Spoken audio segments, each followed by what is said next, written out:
of technical textile products such as agro-textiles, medical textiles, and geotextiles at competitive prices. I propose to add 2 more types of shuttle-less looms to the list of fully exempted textile machinery. I also propose to revise the BCD rate on knitted fabrics covered by 9 tariff lines from 10 or 20 to 20% or 115 rupees per kg, whichever is higher. Electronic goods. In line with our Make in India policy and to rectify inverted duty, I propose to increase the BCD on interactive flat panel display from 10% to 20% and reduce the BCD to 5% open cell and other components. In 23-24 budget, for the manufacture of open cells of LCD, LED TVs, I had reduced the BCD on part of open cells from 5% to 2.5%. To further boost the manufacture of such open cells, the BCD on these parts will now stand exempted. Lithium-ion battery.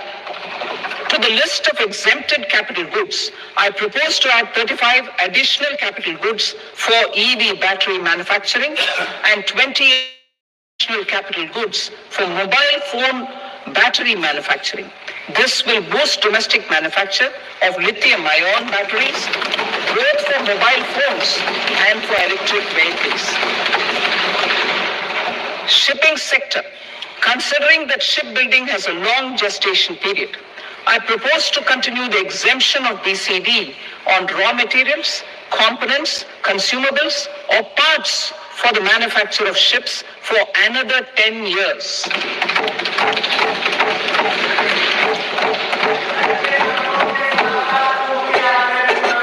I also propose the same dispensation for shipbreaking to make it more competitive. Telecommunication. To prevent classification disputes, I propose to reduce the BCD from 20% to 10% on carrier-grade Ethernet switches to make it at par with non-carrier-grade Ethernet switches. Export promotion. To facilitate exports of handicrafts, I propose to extend the time period for export from 6 months to 1 year, further extendable by another 3 months if required. I also propose to add 9 items to the list of duty-free inputs. Leather sector. I propose to fully exempt BCD on wet blue leather to facilitate imports for domestic value addition and employment. I also propose to exempt crust leather from 20% export duty to facilitate exports by small tanners. Marine products. To enhance India's competitiveness in the global seafood market, I propose to reduce BCD from 30% to 5% on frozen fish paste, surimi, for manufacture and export of its analog products. I also propose to reduce BCD from 15% to 5% on fish hydrolysates for manufacture of fish and shrimp feed. In July 2024 budget, to promote development of domestic MROs for aircraft and ships, I had extended the time limit for export of foreign origin goods that were imported for repairs from 6 months to 1 year and further extendable by 1 year. I now propose to extend the same dispensation for railway goods. Time limit for provisional assessment. Presently, the Customs Act 1962 does not provide any time limit to finalize provisional assessments, leading to uncertainty and cost to trade. As a measure of promoting ease of doing business, I propose to fix a time limit of 2 years, extendable by a year, for finalizing the provisional assessment. I propose to introduce a new provision that will enable importers or exporters, after clearance of goods, to voluntarily declare material facts and pay duty with interest but without penalty. This will incentivize voluntary compliance. However, this will not apply in cases where department has already initiated audit or investigation proceedings. For industry to better plan their imports, I propose to extend the time limit for the end use of imported inputs in the relevant rules from 6 months to 1 year. This will provide operational flexibility in view of cost and uncertainty of supply. Further, such importers will now have to file only quarterly statements instead of a monthly statement.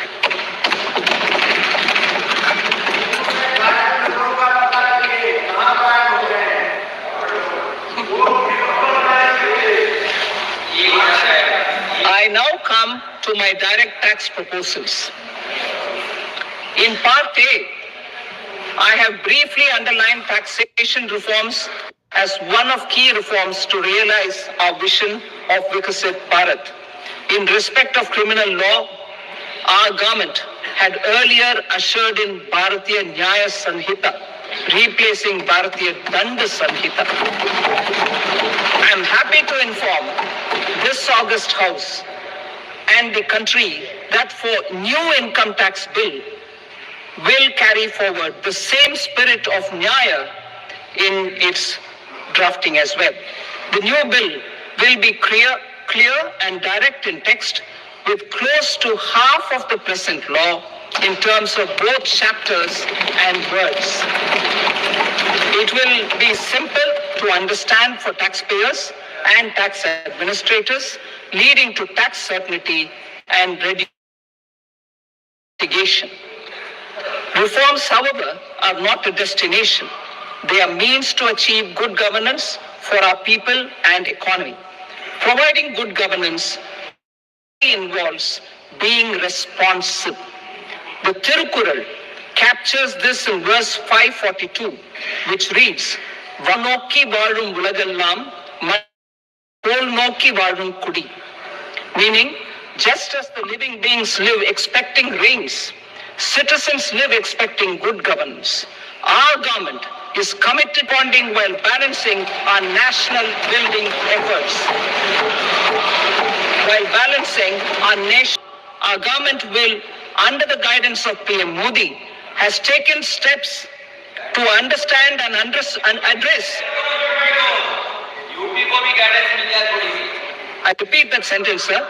The following measures will detail just how our government, under the guidance of PM Modi, has taken steps to understand and address the needs voiced by our citizens. My tax proposals are guided by this spirit. The objectives of my proposals are as follows. Personal income tax reforms with special focus on middle class. Rationalization of TDS and TCS for easing difficulties. Encouraging voluntary compliance. Reducing compliance burden. Ease of doing business. Employment and investment. I will come to my proposal on personal income tax towards the end. TDS and TCS, rationalization for easing difficulties. I propose to rationalize tax deduction at source, TDS, by reducing the number of rates and thresholds above which TDS is deducted. Further, threshold amounts for tax deduction will be increased for better clarity and uniformity. The limit for tax deduction on interest for senior citizens is being doubled from the present 50,000 rupees to 1 lakh rupees. Similarly, the annual limit of 2.40 lakh rupees for TDS on rent is being increased to 6 lakh rupees. This will reduce the number of transactions liable to TDS, thus benefiting small taxpayers receiving small payments.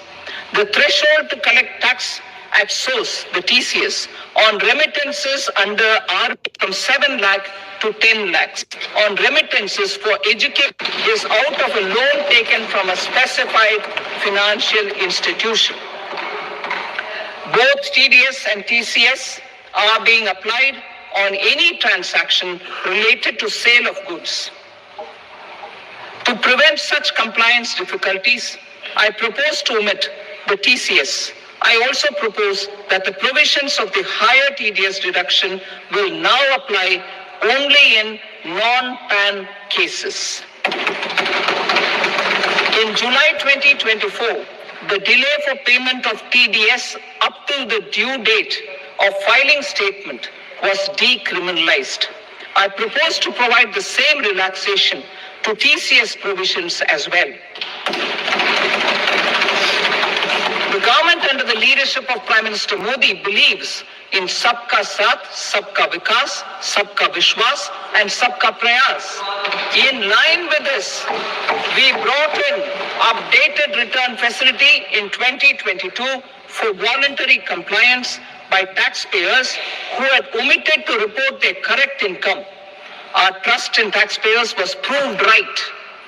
Nearly 90 lakh taxpayers voluntarily updated their incomes by paying additional tax.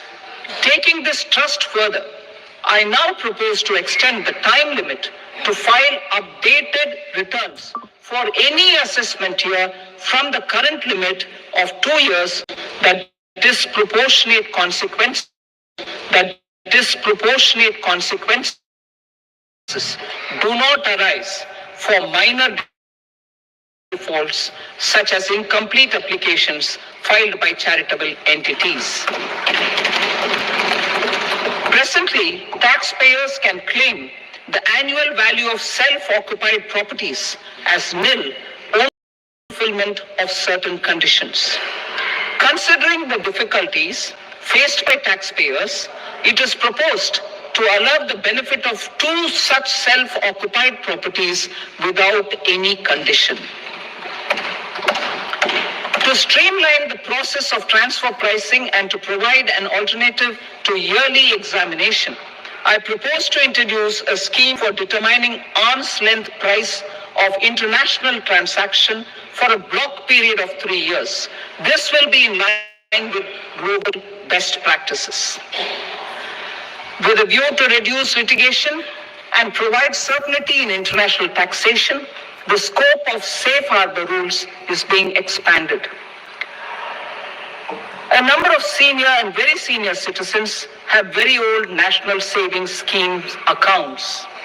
As interest is no longer payable on such accounts, I propose to exempt withdrawals made from NSS by individuals on or after 29th August 2024. I am also proposing to allow similar treatment to NPS Vatsalya accounts as is available to normal NPS accounts subject to overall limits. In my speech in July 2024, I had promised that all processes, including giving effect to appellate orders, shall be digitalized and made paperless over the next 2 years. So I'm happy to announce that digitalization is being made operational now. In July 2024, we brought in the Vivad Se Vishwas scheme to resolve income tax disputes pending in appeal. The scheme has received a great response, with nearly 33,000 taxpayers having availed of the scheme to settle their disputes. I have a few proposals to and employment. It is proposed preemptive taxation regime for non-residents who provide services to a resident company that is establishing or operating electronics manufacturing facility. I further propose to introduce a safe harbor for tax certainty for non-residents who store components for supply to specified electronics manufacturing units. Presently, the tonnage tax scheme is available only to sea-going ships. The benefits of existing tonnage tax scheme are proposed to be extended to registered under the Indian Vessels Act 2021 to promote inland water transport in the country. Extension for incorporation of startups. We continue to support the ecosystem. I propose to extend the period of incorporation by 5 years to allow the benefit available to startups which are incorporated before 1/4/2030. In order to attract and promote additional activities in the IFSC, I am inter alia proposing specific benefits to ship leasing units, insurance offices, and treasury centers of global companies which are set up in IFSC. Further, to claim benefits, the cutoff date for commencement in IFSC has also been extended by 5 years to 31/3/2030. Category 1 and Category 2 AIFs are undertaking investments in infrastructure and other such sectors. I propose to provide certainty of taxation to these entities on the gains from securities, to promote funding from sovereign wealth funds and pension funds to the infrastructure sector. I propose to extend the date of making an investment by 5 more years up to 31st March 2030.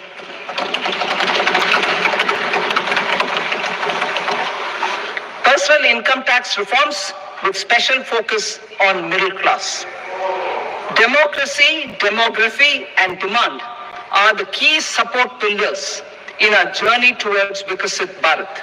The middle class provides strength for India's growth. This government, under the leadership of Prime Minister Modi, has always believed in the admirable energy and ability of the middle class in nation building. In recognition of their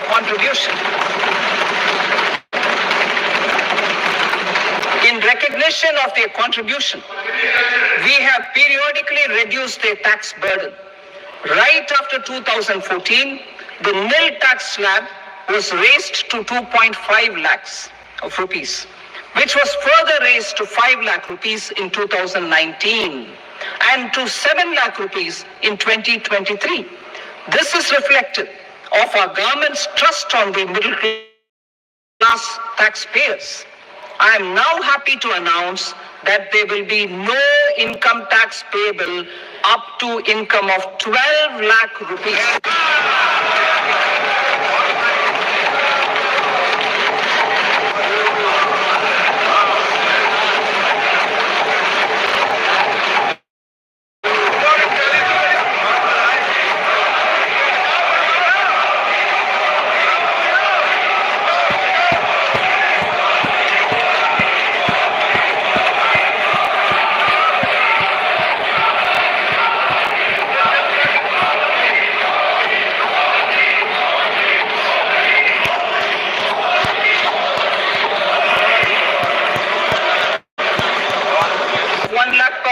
Other than the special rate income such as capital gains under the new regime. This limit will be 12.75 lakh for salaried taxpayers due to the standard deduction of 75,000. Slabs and rates are being changed across the board to benefit all taxpayers. The new structure will substantially reduce the taxes of the middle class and leave more money in their hands, boosting household consumption, savings, and investment.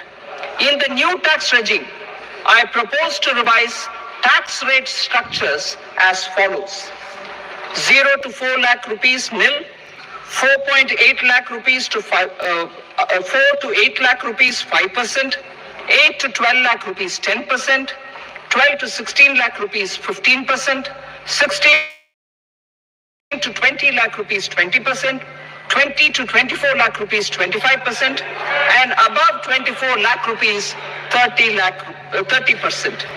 To taxpayers up to 12 lakh of normal income other than spends. I read that again. To taxpayers up to 12 lakh of income other than special rate income such as capital gains, tax rebate is being provided in addition to the benefit due to slab rate reduction in such a manner that there is no tax payable by them. The total tax benefit of slab rate changes and rebate at different income levels can be illustrated with a few examples. A taxpayer in the new regime with an income of 12 lakh rupees will get a benefit of 80,000 rupees in tax, which is 100% of tax payable as per the existing rates. A person having income of 18 lakh rupees will get a benefit of 1,000 rupees in tax, that is 30% of tax per existing rates. A person with an income of 25 lakh gets a benefit of 1,10,000 rupees, that is 25% of his tax payable as per existing rates. My tax proposals are given in the annexure. As a result of these, Honorable Speaker, sir, revenue of about 1 lakh crore in direct taxes and 2,600 crores in indirect taxes will be foregone. Mr. Speaker, sir, with this, I commend the budget to this august House.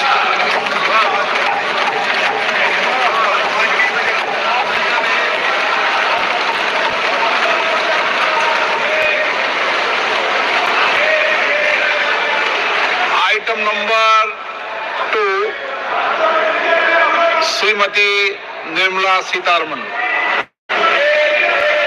Sir, with your permission, I rise to lay on the table the following statements under Section 3(1) of the Fiscal Responsibility and Budget Management Act 2003. Medium-term fiscal policy cum fiscal policy strategy statement and macroeconomic framework statement. Item number 3, Srimati Nirmala Sitharaman. Sir, with your permission, I rise to move for leave to introduce the Finance Bill 2025. प्रश्न ये है कि विधेयक को पुनर्स्थापित करने की अनुमति प्रदान की जाए। जो सदस्य इसके पक्ष में हाँ गए, जो सदस्य विरोध में ना गए, मेरे विचार में निर्णय हाँ वालों के पक्ष में हाँ वालों के पक्ष में अनुमति प्रदान की जाती है। माननीय मंत्री जी, अब विधेयक को पुनर्स्थापित करें। Sir, I introduce the bill. Thank you. सभा की कार्रवाई सोमवार दिनांक 3 फरवरी 2025 को रात 11 बजे तक के लिए स्थगित है। A big announcement by Finance Minister Nirmala Sitharaman saving the